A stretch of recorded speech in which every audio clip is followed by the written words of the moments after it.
dompe mu abasobode udompe na buse pen kura no a ama nkasa ni bia bubu sisemu a obehwe atoato ahyehye Nyankopon de saa doma kyede no ama wo mo na se Baah Herbal Center asem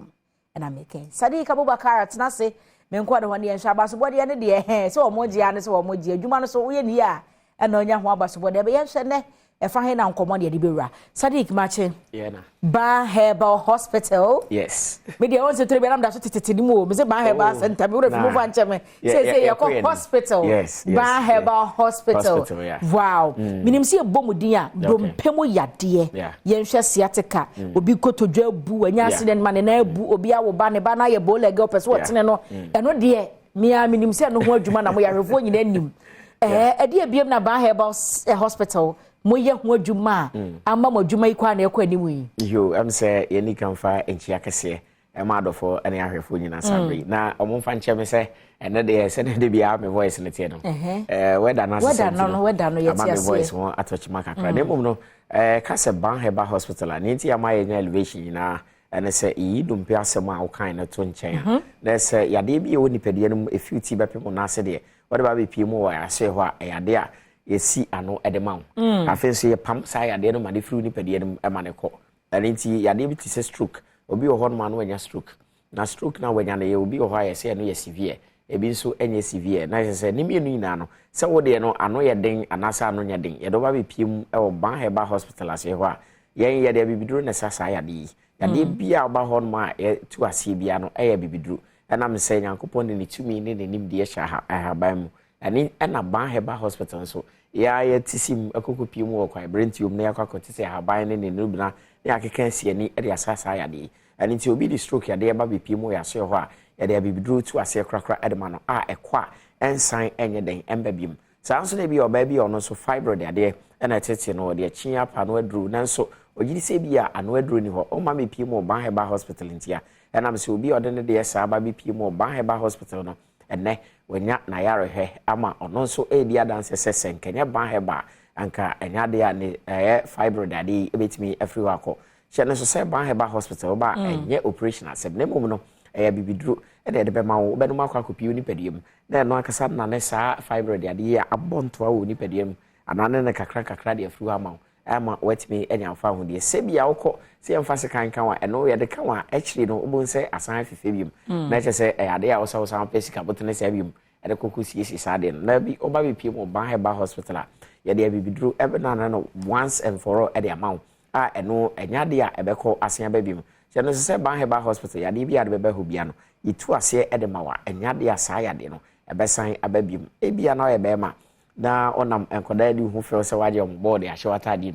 case 5 ai wona mo na se tubinka wona e mo ya tubinka na e mo yes onam kra na ankola di hu fe mo ni se bia on board no mo waje ya shewata di na so mo ni se ya de tete entra se masa de no anase o hawo no e ma meto mre kwanne wate se oba bi pie mo Baah Herbal Hospital ye nane no kra di fru ni pedie mo emfa ne se ne kase tie se eketwa se ekese anase ya dentemo ba be pie mo Baah Herbal Hospital ya de bibiduro eden ebe na ne sa de nyina de afru ni pedie mama ama wafa ontoma pefra enti no se sa ne mama bobosi anampo ne menti manka na se sa ya de bi na etete nko ade a wo de bra be pie mo e Baah Herbal Hospital ase na am se oba be pie mo ho anya se oba ya se bia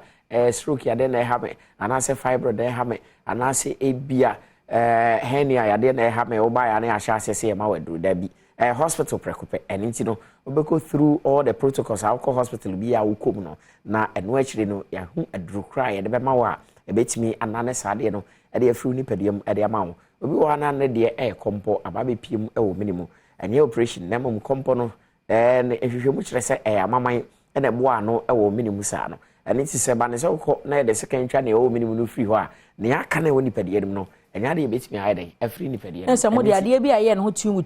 de hono wo awode mu de hono wo be ma ne be ma mu de hono wo bi ko mu ni nyina na mo de ahaban dro ya na ne no okay and it's ya na crofo cry say e bi hair magic de hair no problem e bibido on say twede enya say adwuna mo ye oh no mo mfa se kan papa obi a papa obi kra no me hu bi da o oh okay oh dabi bibido ya na de be ma ama wetimi asan agina na so bi na anane ebe na nini na afri ho Send na make about compo in brony friends goiter no yes and say we are no be na ba be minimum o ko na ye twa free ho a na aka na mama na e woni pediem na be de na free ho and it's na ba be pie mo Baah Herbal Hospital e ma wadru no na wo de ekadua na ho adi enti eko ni pediem ma na na kakra enti wa bo hu say kakra na obo say ade no eden e free ho e wo minimum amana akọ na ne wo ni pediem no nyina no eno so amana ye de akire e de free ni pediem and yes okona se ye why ni free ho a e dey abesan fefebium because the roots na kasa na e woni padie no and it also ba be pim e o Baah Herbal Hospital ase no se na be ya e dey ebibidru e be na ne sade nyina dey free ni padie ama e bia e kan be ka se Baah Herbal Hospital dey bia out enka na enfa na e wo o eye o memu ha ba bia e wo ya so e mienu pe enkra ha eni kumase and it se bia wo nkra ha ba bia friend suspenders o fa ka ba bia o dey kasa wo suspenders o be si wo 18 junction o si wo pe and am say ya ho ahwampem je ni tie pia mountain sana e ho ade afifim ti de nyan si wo 18 junction wo pe taxi for no mo ho no mo lodu kan show me say o ko Baah Herbal Hospital e ade o mo do ba be pim e wo ya se o senso o kuma se a e ba bi e friend say atonso agogo aban ayar sabe akese na chi wo pe e ho e na be hu Baah Herbal Hospital your number 0244 988 004 0244 988 004 and I say 0244 083 482 0244 083 482 ebi our friend numbers me ni na obefre na is I busy now why audio e dey fa WhatsApp e dey my number say numbers yi na e dey WhatsApp and nti no say enya ebre a e ba bebo audio na ti na also ensemu se bia na say o how be out the fast kwan no so e dey buy no etimi eya no e dey ama o ba be pimo Baah Herbal Hospital na say nkran na ze kumase HS na e ho crutches eguo no ni na ya manfo ma be pimo ho a o ma be nya o ma yaresa nti adenti e na wo de wa ma wheelchair e no nka ho antimi entu na monko ba bia na say unkra crutches na de share moto ma na say amu ani bi kra nka ho a ntimi ntu na mo bia mrekwa ene what say Baah Herbal Hospital e wo ho e de ma nti no hye no so se ba be pim e wase o se ne be ya ya de bi e ha wo ni padie mo e fiuti ba pem na ase de e de bibidro be na ni na afri ni padie e de ma afi dompe mu asem de semu a nya de fofo ade a Baah Herbal Hospital de ba be pim ho no ma itu ase krakra e de ma dompe mu de me pa cho ye be sa ma me number no numbers no say yes okay 0244 988 004 yeah okay and the aim okay and the second one is 0244 083 482 yeah okay and then the number e di juma e wa ya so nti bia na wo ba na wa yera kwan na ho kran ba afenso yes a Google map so nti no ba bia wo bia say Kumasi anasa Accra wo de Baah Herbal Hospital Accra and Baah Herbal Hospital Kumasi and wa be direct wo de ya ba be pm okay mate na some hompo de mo se anya yera kwan na anse be ko de ni dompeni mu komo kakra de say na dompeni be ye wo se de ba mo ho won se obi o ha na ne de na ya kwanhia no anya and ya obi near friend said this location ebia uti a went ye now na after as a twist no or the fabra BP mo Baah Herbal Hospital minimum obi o si ni knee cap we na ebutu ani no e ho etimi yi kwose nchen na eno so oba mutimi correct oh yeah correct no man o say ebi okra na say nyi kura na o na ma tese sa cap na e asa eye kekra yes kekra e wa de bi o mu friend say cartridge o say as a car na board rent no e o grease bi a e wo board rent no ho etimi ma no edi ne ho akọ na ba echinchim ne ho sa na sa na dompi no so ne osre dompi ne wo 9 de no bebi ba be hiem no sa cap na da no sa cartridge no ni finfini ho and it is bia eso de na we free wa de bra be pie mo Baah Herbal Hospital na se nya de abu nko a de mu ye o ya de arewo de o wa na chi akosenche ni nyina mo na se bia wa be so sasabro tete ho eyi ne ho your friend say rheumatism and no say awon ba ya na se wi mu sesan ya unhu ne se wo sa ya de no eyi ni ti a eyi ni ti an so a de o have better bro and it no what's a Baah Herbal Center ken sorry what's a Baah Herbal Hospital ken ade also ba be pim e wase yo sene be ya ye de bibidru e bitu sa na ma ya keka nyina ase e de ma na so atimi aden ade ho afri ade bi atiti mu ye da se abusu na se Baah Herbal Hospital Sadiq Abubakar de ya bedi hono mo nkomo stron kokora numbers no me so hwe na wanya faster so phone camera no watwa utwa wi na afi wa wagibre na wa bo agu phone no so ansa na wa free na nchi bibia no wo mode ama meda na sepa no pay se oba ebe ka me ho na ene omanfo bi di wo ma woda ne birthdays ahodo bi ho ya ye de birthdays no ebe to so ama mo na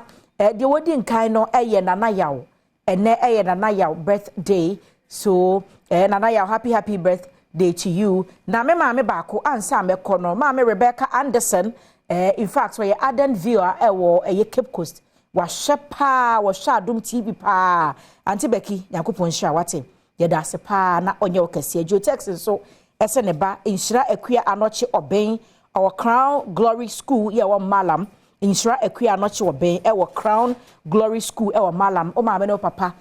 jo text ene na wo fi ha say o say happy birthday to you na ansa me kono na ase nkoma Kingdom Herbal Center and afi no Kingdom home estate wo mo ene kraye mu enu papa wo na de Kingdom garlic bitters and Kingdom garlic capsules aba afi New Kingdom ginseng power capsules ye mema de and a tremendous capsules so eye ma de sans na Kingdom home estate so open be papa na wato dan na no mat na ye ho a me show obetumi afre 0536 149961 and 0303 939987 na wo mobeje so ultimate remedial school so free watch your wasi so when wentwa opesa wo side track courses bia no ultimate remedial school ebebo mo otimi atwa kai say St Andrews for na de say die aba na ekoso wo St Andrews SHS campus de wa sinfo su ene crime free 0244 696911 and 0207 891004 Franco Trading Enterprise say your phone bi a wope Nokia Samsung iPhone ni nyina wo mu ewobi afa smart TV say free 32 inches copy 35 tabletop fridge Franco air conditioners and a CCTV camera and installation and the connection you be yama from 0246 422 338 and 0555 939311 ko Google Play Store and App Store na download the Franco Trading app on the phone so still no phone papa if you Valentine's month mo na ye wo Nyankopon ya doma wukwada ebe ya dofo nyina eda na enu nti na Joy Prime say ye hwe most photogenic couple so wo follow ye abehu say ya post bia wo ni wukunu na mo twa picture na mo de aba na ma tro kwan ya mo fa so hia ye ama ye me sure obe send ama WhatsApp number 0551 575757 0551 575757 ejina mu akopem bosumi wo mne da ye to so edumienu nya se Nyankopon ya doma ejuwa da ebe na ebekwa awie nti ye nyanko awie ne de woni wukuna na wo ne we picture no send them aye Piwak Healthcare say omo de 3P garlic mixture abedwa so yade bia ebetu ase ama wo eye meal booster wa high blood pressure no bi wa ye kase abro so wa stroke tete oni nyina waduro no ebuso e wo kan shi kofisam na Kens Walk Kumasi Dani Herbal Hota Kwade Sunan ubenya wo mo na Piwak Health for say free 0248 928824 and 0201 000 me show ma 3P garlic mixture enya wo da edra wo besi wo mpa eti sanyu mekwe na ekura me muma nkomo twetwen media somo meda asese oje bre na wo hwe bi kai se wo hia me a wo be frɛ me anoche wa ba ajwa sewa asemi dika beba na mpense mu atwa so bedwam so ni nko ba bia